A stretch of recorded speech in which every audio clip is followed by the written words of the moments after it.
So, what's the best way to build your financial future if you're a business owner, company director? You've got various choices. So, what I've got here is here's your company, and your corporation tax rate is 25%. That means your profit is over 250,000. It works differently these days. That if your profit was less than 50,000, you'd pay 19% corporation tax, and if your profit's between 19 and 25, there's a sliding scale or a marginal rate that you pay. So to keep it simple, let's keep the corporation tax at 25%, and your profit's above 250,000. You've got 50,000 to play with. So it's coming towards the end of the company year. You've got 50,000. You've got a decision to make. Do you take it as a salary or bonus? Do you take it as a dividend? Do you take it as pension? Now, if you take salary, then you'll pay national insurance, employer and employee. You won't pay corporation tax because it's free of corporation tax, but you'll pay income tax when you get the money. And in your pocket, you'll have 34,650 from the 50,000 that the company's investing, which means a 69.3 extraction rate. If you take it as dividend, then there's no employer or employee national insurance, but there is corporation tax to pay because dividend comes after you've paid the corporation tax, and there'll be income tax to pay on it. And what you end up in your pocket, if you're a higher rate taxpayer, will be 26,239. Which means you've got a 52.48% profit extraction rate. So in other words, of the 50,000 the company's paid, just over half goes into your pocket. If it goes into pension, there's no employer or employee national insurance, there's no corporation tax, there's no income tax. The whole 50,000 goes into your pot. So it's 100% extraction rate.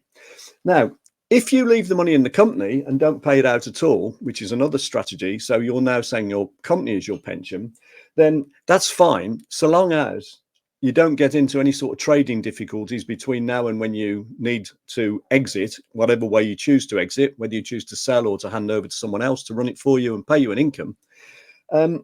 But if you get into any sort of trading difficulties, then you've got the creditors to worry about, because they can maybe get their hands on what you've built up in the company.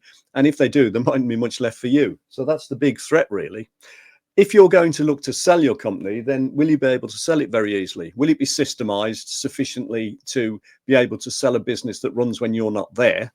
Will you have a team that's effective enough and harmonious enough and skillful enough to be able to run a company either that you sell, or if you want someone to run the company and pay you an income, again, is your team capable of doing that?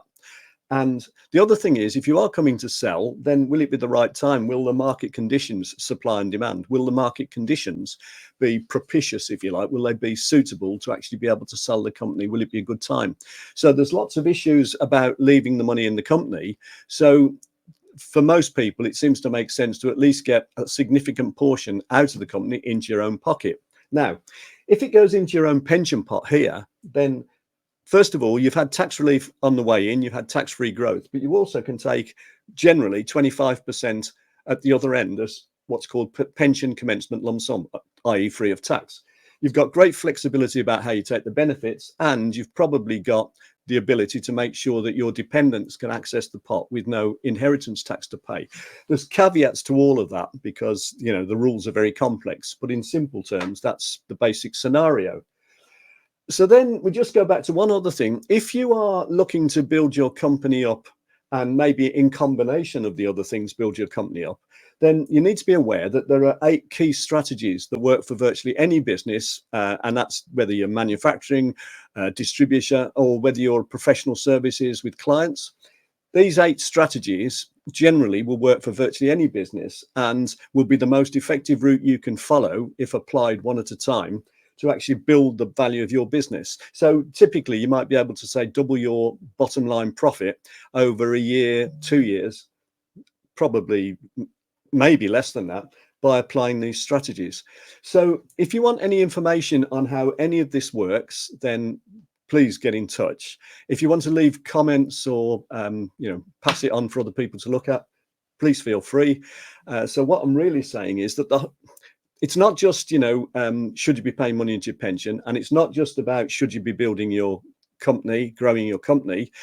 The whole thing hangs together, really.